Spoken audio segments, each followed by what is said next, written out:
Hi hello friends, welcome to the G K smart circle YouTube channel.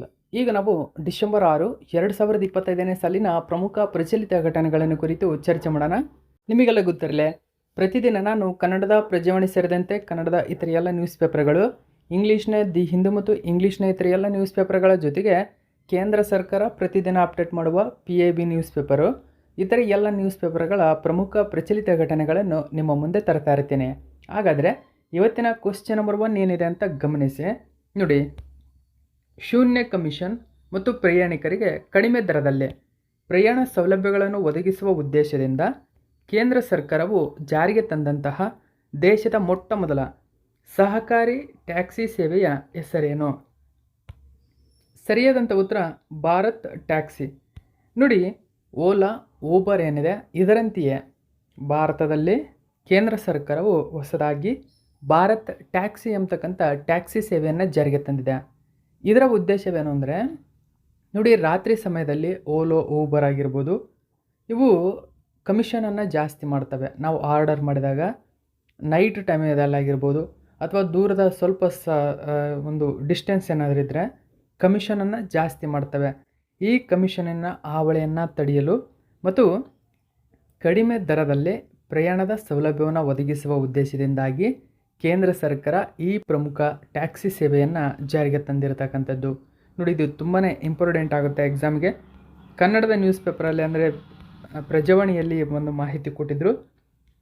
ಕೇಂದ್ರ ಸರ್ಕಾರದಿಂದ Bharat taxi app ಯಾರ್ಯಾರಿಗೆ ಉಪಯೋಗ, ಈ ಎಲ್ಲ ಡೀಟೇಲ್ಸನ್ನು ನಾವೀಗ ತಿಳ್ಕೊಳ್ಳೋಣ. ದೇಶದ ಮೊದಲ ಸಹಕಾರಿ ಟ್ಯಾಕ್ಸಿ ಸೇವೆಯನ್ನು ಭಾರತ್ ಟ್ಯಾಕ್ಸಿ ಹೆಸರಿನಲ್ಲಿ ಆರಂಭಿಸಲಾಗುತ್ತಿದೆ ಎಂದು ಕೇಂದ್ರ ಗೃಹ ಸಚಿವರು ಅಮಿತ್ ಶಾ ತಿಳಿಸಿದ್ದಾರೆ. ಓಲಾ, ಊಬರ್ ಸೇರಿದಂತೆ ಕೆಲವು ಖಾಸಗಿ ಕ್ಯಾಬ್ಗಳು ಆಲ್ರೆಡಿ ಚಾಲನೆಯಲ್ಲಿ ಇವೆ. ಆದರೆ ಅದೆಷ್ಟೋ ಬಾರಿ ಪ್ರಯಾಣಿಕರು ಇವರಿಂದ ಕಿರಿಕಿರಿ ಅನುಭವಿಸುವುದು ಇದೆ. ಕಮಿಷನ್ ಹಾವಳಿಯಿಂದ ಅತಿ ಹೆಚ್ಚು ಕೊಟ್ಟು ಪ್ರಯಾಣಿಸುವ ಅನಿವಾರ್ಯತೆಯೂ ಸದ್ಯದ ಪರಿಸ್ಥಿತಿ ಇದೆ.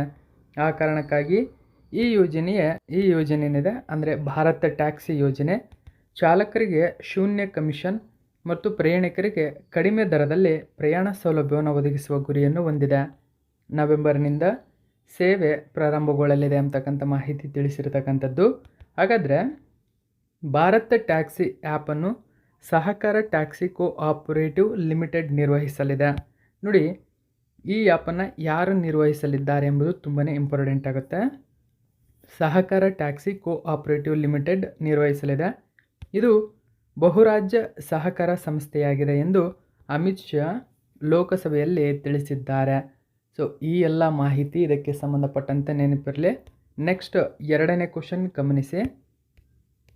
ನೋಡಿ, ಇತ್ತೀಚೆಗೆ ಭೌಗೋಳಿಕ ಸೂಚಕ ಟ್ಯಾಗ್ ಅಂದರೆ GI ಟ್ಯಾಗ್, ಜಿಯೋಗ್ರಫಿಕಲ್ ಇಂಡಿಕೇಶನ್ ಟ್ಯಾಗನ್ನು ಪಡೆದುಕೊಂಡಿರುವಂತಹ ಪುರಯೂರು ಹತ್ತಿ ಸೀರೆ, ತೋಯಮಲ್ಲಿ ಅಕ್ಕಿ ಯಾವ ರಾಜ್ಯಕ್ಕೆ ಸೇರಿದೆ? ಸರಿಯಾದಂಥ ಉತ್ತರ ತಮಿಳುನಾಡಿನ ಹಲವು ಪದಾರ್ಥಗಳಿಗೆ ಇದೀಗ GI ಟ್ಯಾಗ್ ನೀಡಲಾಗಿದೆ. ಹಾಗಾದರೆ ಯಾವ್ಯಾವು ಅವೆಲ್ಲ ಡೀಟೇಲ್ಸನ್ನು ತಿಳ್ಕೊಳ್ಳೋಣ. ನೋಡಿ, ಇದನ್ನು ದಿ ಹಿಂದೂ ಪೇಪರ್ನಲ್ಲಿ ಮಾಹಿತಿ ನೀಡಿದ್ರು. ಹೆಚ್ಚಿನ ಡೀಟೇಲ್ಸ್ ಏನಿದೆ ಅಂತ ನಾವು ತಿಳ್ಕೊಳ್ಳೋಣ. ತಮಿಳುನಾಡಿನ 5 ಹೊಸ ಉತ್ಪನ್ನಗಳಿಗೆ GI ಟ್ಯಾಗನ್ನು ನೀಡಲಾಗಿದೆ. ನೋಡಿ, ಹಾಗಾದರೆ ಈ ಮೂಲಕ ತಮಿಳುನಾಡಿನ ಒಟ್ಟು GI ಟ್ಯಾಗ್ ಪಡೆದುಕೊಂಡಿರ್ತಕ್ಕಂಥ ಉತ್ಪನ್ನಗಳ ಸಂಖ್ಯೆ 74ಕ್ಕೆ ಏರಿಕೆಯಾಗಿದೆ. 74 GI ಟ್ಯಾಗ್ ಪಡೆದುಕೊಂಡಿರ್ತಕ್ಕಂಥ ಉತ್ಪನ್ನಗಳು ಇದೀಗ ತಮಿಳುನಾಡಿನಲ್ಲಿದೆ. ಅದರ ಜೊತೆಗೆ ಇದೀಗ ನೋಡಿ, ಉತ್ಪನ್ನಗಳು ಅಂದರೆ GI ಟ್ಯಾಗ್ ಪಡೆದುಕೊಂಡಿರ್ತಕ್ಕಂಥ ಉತ್ಪನ್ನಗಳು ಪುರಯೂರು ಹತ್ತಿ ಸೀರೆ ಅಂತ ಕರೀತಾರೆ. ನೋಡಿ, ಇಲ್ಲಿದೆ ಪುರಯೂರು ಕಾಟನ್ ಸ್ಯಾರಿ. ಓಕೆ, ಜೊತೆಗೆ ಕವಿಂದಪಾಡಿ ನಾಟು ಸಕ್ಕರೆ ಅಂತ ಕರೀತಾರೆ. ನೋಡಿ, ಕವಿಂದಪಾಡಿ ನಾಟು ಸಕ್ಕರೆ. ಸೊ ಇದು ಜಿಗರಿ ಪೌಡರ್ ಮೂಲಕ ಅಂದರೆ ಬೆಲ್ಲ ಪುಡಿ ಮಾಡಿ ಇದನ್ನು ತಯಾರು ಮಾಡಲಾಗುತ್ತದೆ. ಇನ್ನು ತೋಯಮಲ್ಲಿ ಅಕ್ಕಿ ಎಂಬುದು ನೋಡಿ, ತೋಯಮಲ್ಲಿ ರೈಸು, ಜೊತೆಗೆ ನಮಕ್ಕಲ್ ಮಕ್ಕಳ ಪತಿರಂಗಲ್ ಅಂತ ಕರೀತಾರೆ. ಸೊ ಇದೊಂದು ಸೋಪ್ ಸ್ಟೂನ್ ಅಡುಗೆ ಪಾತ್ರೆಗಳಾಗಿವೆ. ನೋಡಿ, ಸೋಪ್ ಸ್ಟೂನ್ ಮೂಲಕ ಮಾಡಿರ್ತಕ್ಕಂಥ ಅಡುಗೆ ಪಾತ್ರೆಗಳಿವು. ಓಕೆ, ಮಕ್ಕಲ್ ಪತಿರಂಗಲ್ ಅಂತ ಕರೀತಾರೆ. ನೋಡಿ, ಸೋಪ್ ಸ್ಟೂನ್ ಕುಕ್ವೇರ್ ಇವು. ಮತ್ತು ಇದ್ರ ಜೊತೆಗೆ ಅಂಬಾ ಸಮುದ್ರಂ ಚುಪ್ಪು ಸಮಮ್ ಅಂತ ಕರೀತಾರೆ. ಅಂದರೆ ಇದು ಮರದ ಆಟಿಕೆಗಳಾಗಿದೆ. ನೋಡಿ, ವುಡನ್ ಟಾಯ್ಸ್ ಇವು. ನೋಡಿ, ಇಷ್ಟು ಉತ್ಪನ್ನಗಳಿಗೆ ಇದೀಗ GI ಟ್ಯಾಗ್ ನೀಡಿ ಗೌರವಿಸಿದೆ ಕೇಂದ್ರ ಸರ್ಕಾರ. ಓಕೆ, ಇದು ನೆನಪಿರಲಿ. ನೆಕ್ಸ್ಟ್ 3ನೇ ಕ್ವಶನ್ ಏನಿದೆ ಅಂತ ಗಮನಿಸಿ. ಕರ್ನಾಟಕ ರಾಜ್ಯ ಸರ್ಕಾರದ ಮಹಿಳಾ ನೌಕರರಿಗೆ ತಕ್ಷಣದಿಂದಲೇ ಜಾರಿಗೆ ಬರುವಂತೆ ತಿಂಗಳಿಗೆ ಎಷ್ಟು ಋತುಚಕ್ರ ರಜೆಯನ್ನು ಮಂಜೂರು ಮಾಡಿ ಆರ್ಥಿಕ ಇಲಾಖೆ ಆದೇಶವನ್ನು ಹೊರಡಿಸಿದೆ? ನೋಡಿ, ಋತುಚಕ್ರ ರಜೆಗಳು. ಸೊ ಇದಕ್ಕೆ ಸರಿ ಅಂದರೆ ಮೆನ್ಸ್ಟ್ರುರೇಷನ್ ಲೀವ್ ಅಂತ ಏನಿದ್ದಾವೆ ಗಮನಿಸಬಹುದು. ಮೆನ್ಸ್ಟ್ರಲ್ ಲೀವ್ ಏನಿದೆ, ಸೊ ಈ ಲೀವ್ಗೆ ಸಂಬಂಧಪಟ್ಟಂತೆ ತಕ್ಷಣದಿಂದಲೇ ತಿಂಗಳಿಗೆ 1 ರಜೆ ಅವರಿಗೆ ಕಂಪಲ್ಸರಿ ಕೊಡಲೇಬೇಕು. ಇದು ಸರ್ಕಾರದ ಆದೇಶವಾಗಿದೆ. ಸೊ ಆ ಒಂದು ಮಹಿಳೆ ಗೌರ್ನಮೆಂಟ್ ನೌಕರಸ್ಥ ಆಗಿರ್ಬೋದು ಅಥವಾ ಖಾಸಗಿ ಕಂಪನಿಯಲ್ಲಿ ವರ್ಕ್ ಮಾಡ್ತಾ ಇರ್ಬೋದು. ಆ ಎಲ್ಲ ನೌಕರರಿಗೆ ಇದೀಗ ಈ ಒಂದು ಋತುಚಕ್ರ ರಜೆಯನ್ನು ಘೋಷಣೆ ಮಾಡಲಾಗಿದೆ. ಸೊ ಇಲ್ಲಿ ಗಮನಿಸಬಹುದು, Karnataka grants 1 day of paid menstrual leave to female government staff. So government staff ಜೊತೆಗೆ ಖಾಸಗಿಯಲ್ಲಿ ವರ್ಕ್ ಮಾಡ್ತಕ್ಕಂಥ ಎಲ್ಲ ಎಂಪ್ಲಾಯಿಗಳಿಗೂ ಇದು ಅನ್ವಯ ಆಗುತ್ತೆ. ಗಮನಿಸಿ, ರಾಜ್ಯ ಸರ್ಕಾರದ ಮಹಿಳಾ ನೌಕರರಿಗೆ ತಕ್ಷಣದಿಂದಲೇ ಜಾರಿಯಾಗುವಂತೆ ತಿಂಗಳಿಗೆ 1 ಋತುಚಕ್ರ ರಜೆಯನ್ನು ಮಂಜೂರು ಮಾಡಿ ಆರ್ಥಿಕ ಇಲಾಖೆ ಆದೇಶ ಹೊರಡಿಸಿದೆ. ಗಮನಿಸಿ, ಋತುಚಕ್ರ ಹೊಂದಿರತಕ್ಕಂಥ 18 ವರ್ಷದಿಂದ 52 ವರ್ಷ ವಯಸ್ಸಿನ ಮಹಿಳಾ ಸರ್ಕಾರಿ ನೌಕರರಿಗೆ ಈ ರಜೆ ಅನ್ವಯವಾಗಲಿದೆ. ತಿಂಗಳಿಗೆ 1ರಂತೆ ವರ್ಷಕ್ಕೆ ಒಟ್ಟು 12 ಋತುಚಕ್ರ ರಜೆಗಳು ಅವರು ಪಡೆಯಬಹುದಾಗಿದೆ. ಈ ರಜೆ ಪಡೆಯಲು ಯಾವುದೇ ವೈದ್ಯಕೀಯ ಪ್ರಮಾಣ ಪತ್ರ ನೀಡಬೇಕಾಗಿಲ್ಲ. ರಾಜ್ಯದಲ್ಲಿ ನಾನಾ ಕಾರ್ಮಿಕ ಕಾಯ್ದೆಯಡಿ ನೋಂದಣಿಯಾಗಿರುವಂತಹ ಎಲ್ಲ ಕೈಗಾರಿಕೆಗಳು, ಸಂಸ್ಥೆಗಳಲ್ಲಿ ಕಾರ್ಯನಿರ್ವಹಿಸುತ್ತಿರುವಂತಹ 18ರಿಂದ 52 ವರ್ಷ ವಯೋಮಿತಿಯ ಎಲ್ಲ ಕಾಯಂ, ಗುತ್ತಿಗೆ, ಹೊರಗುತ್ತಿಗೆ ಮಹಿಳಾ ನೌಕರರಿಗೆ ಋತುಚಕ್ರದ ಸಮಯದಲ್ಲಿ ತಿಂಗಳಿಗೆ 1ರಂತೆ ವಾರ್ಷಿಕ 12 ದಿನಗಳ ವೇತನ ಸಹಿತ ರಜೆಯನ್ನು ಘೋಷಣೆ ಮಾಡಲಾಗಿದೆ. ನೋಡಿ, ಆ ಮಹಿಳೆ ಒಂದು ವೇಳೆ ನೋಡಿ ಸರ್ಕಾರದ ಮೂಲಕ ಕೈಗಾರಿಕೆಗಳು ನಡೆಸ್ತಕ್ಕಂಥ ಖಾಸಗಿ ಏನಿದ್ದಾವೆ, ಖಾಸಗಿ ಕೈಗಾರಿಕೆಗಳು, ಸಂಸ್ಥೆಗಳು, ಅದರಲ್ಲಿ ಕಾಯಂ ಗುತ್ತಿಗೆ ಮಾಡ್ತಕ್ಕಂಥವ್ರು, ಕಾಯಂ ಆಗಿರತಕ್ಕಂಥವ್ರು ಅಂದರೆ ಎಂಪ್ಲಾಯಿಗಳಾಗಿರ್ತಕ್ಕಂಥ ಎಲ್ಲರಿಗೂ ಕೂಡ ಈ ಋತುಚಕ್ರ ರಜೆ ಅನ್ವಯಿಸುತ್ತದೆ. ಸೊ ಅಂದರೆ ಆ ಖಾಸಗಿ ಕಂಪನಿ ಏನಿದೆ ಅದು ನಾನಾ ವಿಧದ ಕಾರ್ಮಿಕ ಕಾಯ್ದೆ ಏನಿದ್ದಾವೆ ಅದರ ಅಡಿ ಕೇಂದ್ರ ಸರ್ಕಾರದಿಂದ ಅಥವಾ ರಾಜ್ಯ ಸರ್ಕಾರದಿಂದ ನೋಂದಣಿ ಮಾಡಿಕೊಂಡಿರಬೇಕು. ಅಂತಹ ಕಂಪನಿಗಳಲ್ಲಿ ವರ್ಕ್ ಮಾಡ್ತಕ್ಕಂತಹ ಮಹಿಳಾ ಸಿಬ್ಬಂದಿಗಳಿಗೆ ಅವರು ಗುತ್ತಿಗೆ ಆಗಿರ್ಬೋದು, ಕಾಯಂ ಆಗಿರ್ಬೋದು, ಏನೇ ಆಗಿರ್ಬೋದು, ಸೊ ಅವರಿಗೆ ಈ ರಜೆ ಅನ್ವಯಿಸುತ್ತದೆ. ಓಕೆ, ಸೊ ಇಷ್ಟು ಮಾಹಿತಿ ನೆನಪಿರಲಿ. ನೆಕ್ಸ್ಟ್ 4ನೇ ಕ್ವಶನ್ ನೋಡಿ, ತುಂಬಾ ಇಂಪಾರ್ಟೆಂಟ್ ಆಗುತ್ತೆ ಈ ಒಂದು ಕ್ವಶನ್ನು. ಇತ್ತೀಚೆಗೆ ಕರ್ನಾಟಕದ ಕಂದಾಯ ಇಲಾಖೆ ಸ್ಟ್ಯಾಂಪ್ ವಂಚನೆ, ಭದ್ರತಾ ಲೋಪ ತಡೆಗೆ ಯಾವ ಹೆಸರಿನಲ್ಲಿ ಹೊಸ ವ್ಯವಸ್ಥೆಯನ್ನು ಜಾರಿ ಮಾಡಿದೆ? ಸರಿಯಾದಂಥ ಉತ್ತರ ಡಿಜಿಟಲ್ ಇ ಸ್ಟ್ಯಾಂಪ್. ಸೊ ಇಲ್ಲಿ ಪ್ರಜಾವಾಣಿ ಪೇಪರಲ್ಲಿ ಒಂದು ಮಾಹಿತಿಯನ್ನು ಕೊಟ್ಟಿದ್ರು, ಗಮನಿಸಬಹುದು ನೀವು. ಡಿಜಿಟಲ್ ಇ ಸ್ಟ್ಯಾಂಪ್ ಜಾರಿಯಾಗಿದೆ. ಕಾಗದ ರಹಿತ ನೋಂದಣಿಯತ್ತ ಮೊಟ್ಟ ಮೊದಲ ಹೆಜ್ಜೆಯನ್ನು ಇಟ್ಟಿರ್ತಕ್ಕಂಥದ್ದು. ಹಾಗಾದರೆ ಏನಿದು ಡಿಜಿಟಲ್ ಇ ಸ್ಟ್ಯಾಂಪ್? ಯಾವ ಉದ್ದೇಶಕ್ಕಾಗಿ ಇದನ್ನು ತೆರೆಯಲಾಗಿದೆ? ಇದರ ವೈಶಿಷ್ಟ್ಯಗಳೇನು, ಪ್ರಯೋಜನಗಳೇನು? ಈ ಎಲ್ಲ ಮಾಹಿತಿಯನ್ನು ತಿಳಿಸ್ಕೊಡ್ತೇನೆ. ಡಿಜಿಟಲ್ ಇ ಸ್ಟ್ಯಾಂಪ್ ಎಂಬುದು ಮುಖ್ಯವಾಗಿ ಮಧ್ಯವರ್ತಿಗಳ ನೆರವಿಲ್ಲದೆ ನಾಗರಿಕರು ಸ್ವತಃ ಡಿಜಿಟಲ್ ಇ ಸ್ಟ್ಯಾಂಪ್ ಪಡೆಯಬಹುದಾಗಿದೆ. ಈ ಸೇವೆ ಮುಖ್ಯವಾಗಿ ಅವರಿಗೆ 24/7 ಅಂದರೆ 24 ಗಂಟೆಗಳ ಕಾಲ ಲಭ್ಯವಿದೆ. ಜಗತ್ತಿನಲ್ಲೇ ಎಲ್ಲೇ ಇದ್ದರೂ ಕೂಡ ಆನ್ಲೈನಲ್ಲಿ ಅರ್ಜಿ ಸಲ್ಲಿಸಿ ಈ ಸ್ಟ್ಯಾಂಪ್ ಪಡೆಯಬಹುದಾಗಿದೆ ಅವರು. ಅದಕ್ಕಾಗಿ ಅವರು ಯಾವುದೇ ಕಂಪ್ಯೂಟರಿಗಾಗಿರಲಿ ಇಂಟರ್ನೆಟ್ ಸಂಪರ್ಕ ಇರಬೇಕಷ್ಟೇ. ಓಕೆ, ಅದು ಒಂದಿದ್ದರೆ ಸಾಕು. ಡಿಜಿಟಲ್ ಇ ಸ್ಟ್ಯಾಂಪನ್ನು ಅವರು ದಿನದ ಯಾವುದೇ ಸಮಯದಲ್ಲಿ ಕೂಡ ಪಡೆಯಬಹುದಾಗಿದೆ. ಓಕೆ, ನೋಡಿ, ರಾಜ್ಯದಲ್ಲಿ ಡಿಜಿಟಲ್ ಇ ಸ್ಟ್ಯಾಂಪ್ ಜಾರಿಯಾಗ್ತಾ ಇದೆ. ಸ್ಟ್ಯಾಂಪ್ ವಂಚನೆ ಆಗಿರ್ಬೋದು, ಭದ್ರತಾ ಲೋಪ ತಡೆಗೆ ಕಂದಾಯ ಇಲಾಖೆಯ ಹೊಸ ವೈಶಿಷ್ಟ್ಯ ಇದು. ಇದರ ಸಂದರ್ಭ ನೋಡಿ, ಹೊಸ ವ್ಯವಸ್ಥೆಯಲ್ಲಿ ನಾಗರಿಕರು ಆಧಾರ್ ಆಧಾರಿತ ಇ ಸಹಿ ಅಥವಾ ಡಿಜಿಟಲ್ ಸಿಗ್ನೇಚರ್ ಸರ್ಟಿಫಿಕೇಟ್ ಅಂತ ಕರೀತಾರೆ, DSSC, ಇದನ್ನು ಬಳಸಿ ದಸ್ತಾವೇಜುಗಳಿಗೆ ಡಿಜಿಟಲ್ ಸಹಿ ಮಾಡಬಹುದಾಗಿದೆ. ನೋಡಿ, DSSC ಅಂತ ಕರೀತಾರೆ. DS ಅಂದರೆ ಡಿಜಿಟಲ್ ಸಿಗ್ನೇಚರ್ ಏನಿದೆ. ಓಕೆ, ಸೊ ಈ ಸರ್ಟಿಫಿಕೇಟನ್ನು ಬಳಸಿ ಅಂದರೆ ಆ ವ್ಯಕ್ತಿಯ ಅಧಿಕಾರಿಯ ಸರ್ಟಿಫಿಕೇಟನ್ನು ಅಂದರೆ ಬಳಸಿ ಸೊ ಎಲ್ಲಿ ಬೇಕಾದರೂ ಈ ವ್ಯವಸ್ಥೆಯನ್ನು ಬಳಸ್ಕೊಳ್ಬಹುದಾಗಿದೆ. ನೋಡಿ, ನೋಂದಣಿ ಮತ್ತು ನೋಂದಣಿಯೇತರ ಛಾಪಾ ಕಾಗದದ ವಹಿವಾಟುಗಳಿಗೆ ಬಳಸುವಂತಹ ಈ ಸ್ಟ್ಯಾಂಪ್ ಬದಲಿಗೆ ಡಿಜಿಟಲ್ ಇ ಸ್ಟ್ಯಾಂಪ್ ವ್ಯವಸ್ಥೆಯನ್ನು ಕಂದಾಯ ಇಲಾಖೆ ಜಾರಿಗೆ ತಂದಿದೆ. ಇದು ಸ್ಟ್ಯಾಂಪ್ ವಂಚನೆ, ಭದ್ರತಾ ಲೋಪವನ್ನು ಸಂಪೂರ್ಣವಾಗಿ ತೊಡೆದುಹಾಕಲು ಈ ವ್ಯವಸ್ಥೆಯನ್ನು ಪರಿಚಯಿಸಲಾಗಿದೆ. ಓಕೆ, ಸೊ ಇಷ್ಟು ಮಾಹಿತಿ ನೆನಪಿರಲಿ. ನೆಕ್ಸ್ಟು 5ನೇ ಕ್ವಶನ್ ನೋಡಿ. ಜಿಲ್ಲೆಗಳು ರಫ್ತು ಕೇಂದ್ರಗಳಾಗಿ ನೋಡಿ DEH ಅಂತ ಕರೀತಾರೆ.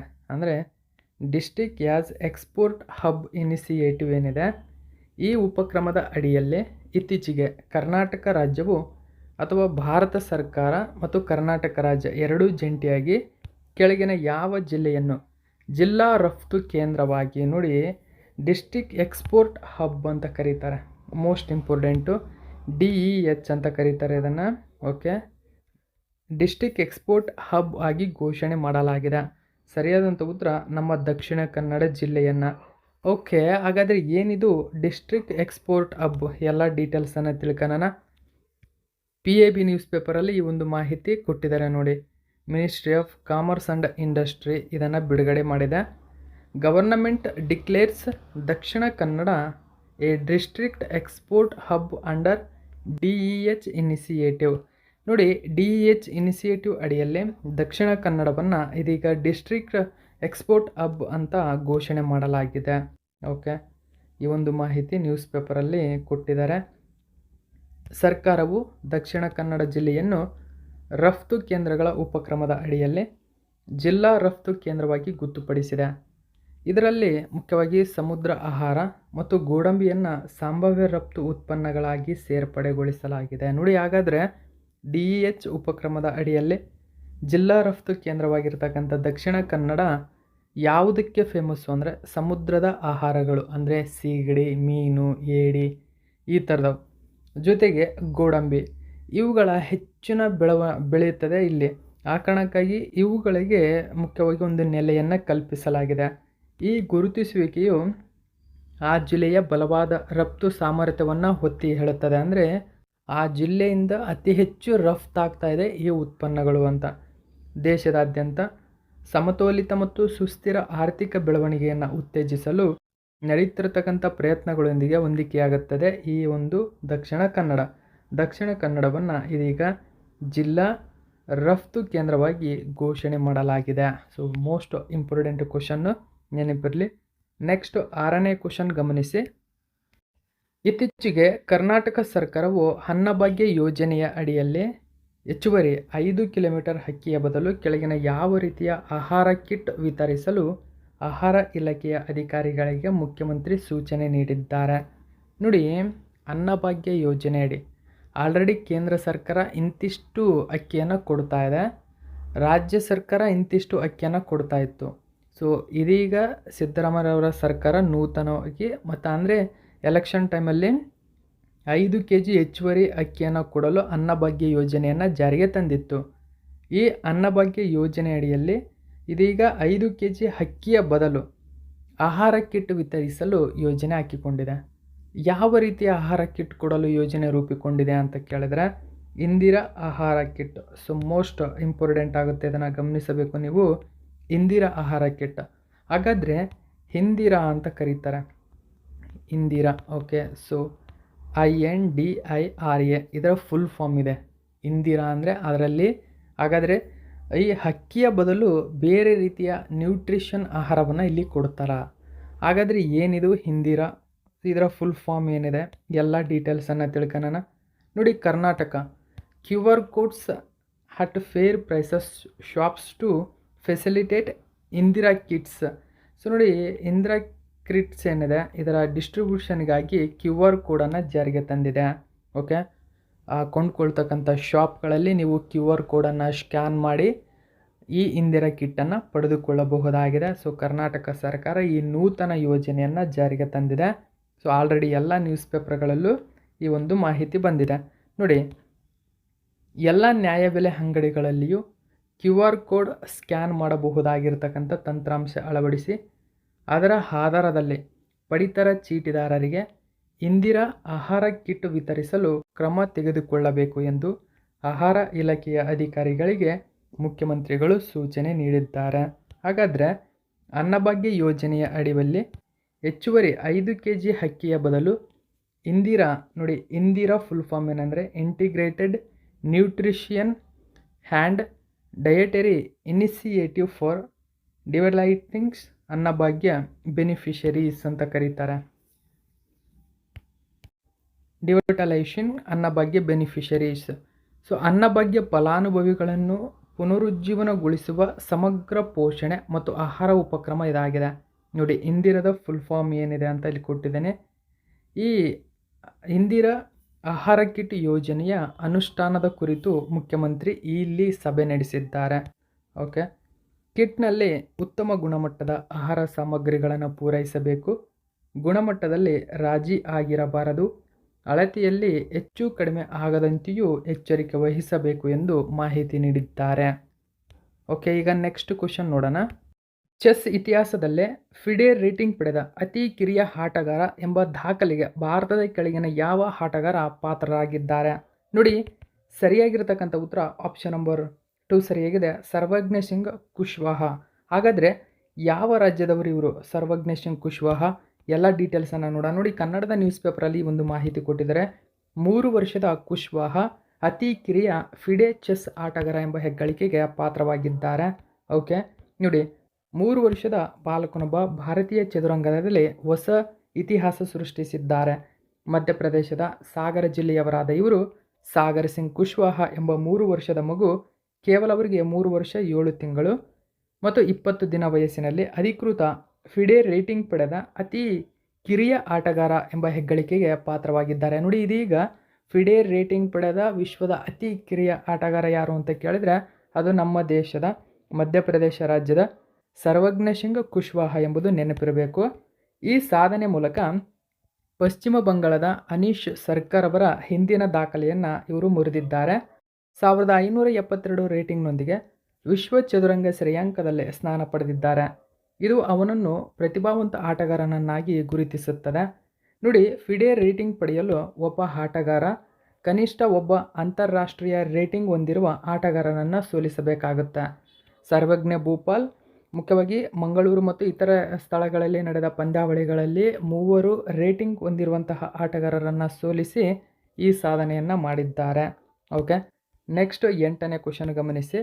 ಪ್ರತಿ ವರ್ಷ ಕೆಳಗಿನ ಯಾವ ದಿನದಂದು ವಿಶ್ವ ಮಣ್ಣು ದಿನವನ್ನಾಗಿ ಆಚರಣೆ ಮಾಡಲಾಗುತ್ತದೆ? ನೋಡಿ, ವರ್ಲ್ಡ್ ಸಾಯಿಲ್ ಡೇ. ಸೊ ಈ ತರಹದ ಕ್ವಶನ್ಗಳು ಇಂಪಾರ್ಟೆಂಟು. ಸರಿಯಾಗಿರ್ತಕ್ಕಂಥ ಉತ್ತರ ಡಿಸೆಂಬರ್ 5. ನೋಡಿ, ಈ ವಿಶ್ವ ಮಣ್ಣು ದಿನ ನಾವು ಈಗ ಆಚರಣೆ ಮಾಡ್ತಾ ಇದ್ದೀವಿ. ಇದ್ರ ಬಗ್ಗೆ ಹೆಚ್ಚಿನ ಡೀಟೇಲ್ಸ್ ಗಮನಿಸಿ. ವಿಶ್ವ ಮಣ್ಣು ದಿನವನ್ನು ಪ್ರತಿ ವರ್ಷ ಡಿಸೆಂಬರ್ 5ರಂದು ಆಚರಣೆ ಮಾಡ್ತೀವಿ. ನೋಡಿ, ಈ ವರ್ಷದ ಥೀಮ್ ತುಂಬಾ ಇಂಪಾರ್ಟೆಂಟ್ ಆಗುತ್ತೆ ನಿಮಗೆ ಎಕ್ಸಾಮ್ಗೆ. ಈ ವರ್ಷದ ಥೀಮ್ ಏನು ಅಂತ ಕೇಳಿದರೆ ನೋಡಿ, healthy soil for healthy cities ಎಂಬುದು ಈ ವರ್ಷದ ಥೀಮ್ ಆಗಿದೆ. ಓಕೆ, ಅಂದರೆ ಆರೋಗ್ಯಕರ ನಗರಗಳಿಗೆ ಆರೋಗ್ಯಕರ ಮಣ್ಣು ಎಂಬುದು ಈ ವರ್ಷದ ಥೀಮು.